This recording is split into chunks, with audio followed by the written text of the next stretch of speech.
8वीच्या विद्यार्थ्यानं 10वीच्या विद्यार्थ्याचा खून केलाय।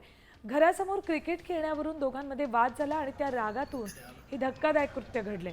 शहरातल्या एका शाळेत दुपारी 3:30च्या सुमाराला ही हत्या करण्यात आली। यात मृत विद्यार्थ्याच्या वडिलांनी तोफखाना पोलिसात तक्रार दिली।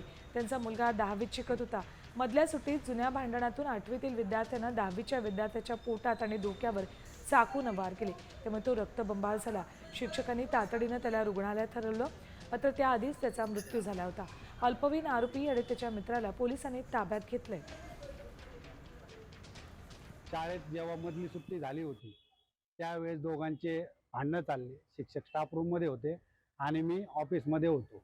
मुलं ज्यावेळेस ओरडून मला सांगायला आली सर भांडणं आले, त्यावेळेस कुलकर्णी सर, सुनील कुलकर्णी सर आणि मी ताबडतोब घटनास्थळी गेलो। बाईकवाल्याच्या गाडीवर त्याला टाकलं आणि आम्ही तिघ जण सिव्हिल हॉस्पिटलला गेलो आणि तिथून पुढे त्याचा विलास सुरू झाला। चाकूने मारलेला आहे आणि सदर जे दोघंही राहणारे आहेत ते सर्जेपुरा या भागात राहणारे आहेत आणि जवळजवळ त्यांची घर आहेत, 100 मीटर अंतरावर त्यांची घर आहेत।